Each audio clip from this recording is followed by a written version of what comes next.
question principale. Je reconnais maintenant le chef du troisième groupe d'opposition. Madame la Présidente, le Parti québécois soutient résolument et fièrement le modèle des CPE. Et les Québécois aussi. 49 % des familles au Québec désirent une place en CPE, contre seulement 8 % des familles qui préfèrent une place privée subventionnée. La raison est simple, c'est que les CPE sont synonymes de qualité. Et c'est aussi pourquoi le Parti québécois propose un réseau 100 % CPE, et plusieurs statistiques tendent à nous donner raison. Notamment, 89 % des CPE atteignent tous les seuils de qualité fixés par Québec, alors que c'est 64 % des garderies subventionnées. 72 % des plaintes reçues par le ministère pour cause de santé et sécurité des enfants nous viennent du privé, alors qu'ils ne représentent qu'une proportion de 42 % des places dans le réseau. On ne semble pas être les seuls à avoir cette opinion-là. L'ancien ministre de la Famille avait introduit dans la loi que le gouvernement devait prioriser le développement des places en CPE. Mais malgré ça, la CAQ fait le choix conscient de favoriser le développement au privé, tant dans la conversion que pour les nouvelles places. Depuis janvier 2023, ils ont créé 2 fois plus de places en garderie privée qu'en CPE. Ma question pour le premier ministre, si les données démontrent que les CPE sont mieux pour les familles québécoises, pourquoi continue-t-il à favoriser le développement de places au privé? La réponse du premier ministre. Oui, Madame la Présidente, d'abord, rappelons quelques chiffres.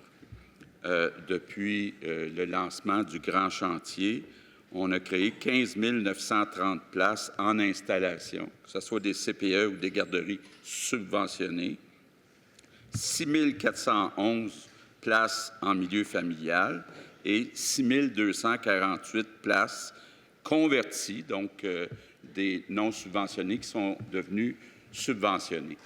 Madame la Présidente, on met la priorité sur les CPE, mais contrairement au Parti québécois, on n'est pas dogmatique. Ça existe des garderies privées subventionnées qui offrent une très bonne qualité. Donc, on ne veut pas demain matin dire on va toutes fermer les garderies privées, subventionnées ou non, pour toutes les remplacer par des CPE. Ce qui est important, c'est qu'il y ait des places qui soient offertes, que les parents aient accès à ces places-là, puis que ce soit des services de qualité qui soient donnés. Donc, on n'est pas dogmatique. Première complémentaire, le député des Îles-de-la-Madeleine.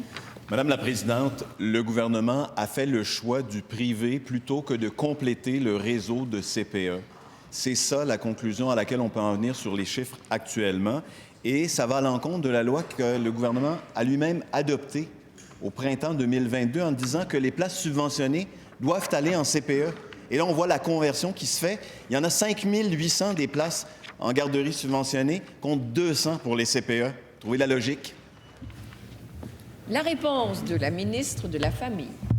Merci, Madame la Présidente. Je pense qu'il est important de donner les chiffres exacts et non pas de sortir les fantômes. L'Halloween, c'est au mois d'octobre. Alors, les deux tiers des places octroyées dans le cadre du grand chantier ont été octroyées à des CPE.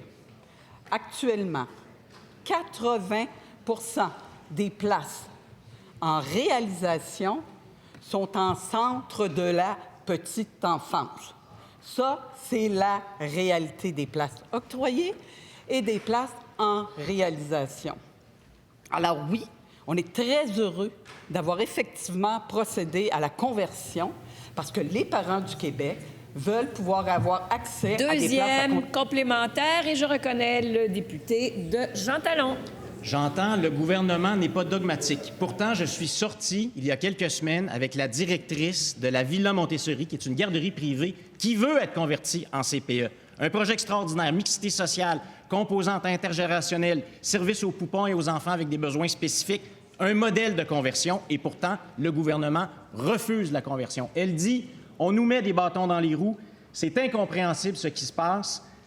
Qu'est-ce que la ministre lui répond? Madame la ministre, on écoute la réponse, je vous prie, à trop de bruit. Non, mais je comprends, là, Madame la Présidente, un peu dur à suivre. Là. Montessori n'était pas un CPE. Alors, la conversion, effectivement, il y a beaucoup de projets de bonne garderies privées. Vous donnez l'exemple de celle de Montésérie dans votre circonscription. C'est le cas dans toutes les circonscriptions du Québec. Alors oui, effectivement, on va en avoir presque 10 000 à la fin de l'année de convertis en garderies subventionnées, ce que souhaitent avoir les parents. Pour ce qui est des CPE, actuellement, on fait un projet pilote pour regarder comment ça peut se faire, parce que juridiquement, c'est différent. Et là aussi, on analyse comment on peut aussi offrir cette possibilité, parce que la force de notre réseau, c'est aussi sa diversité.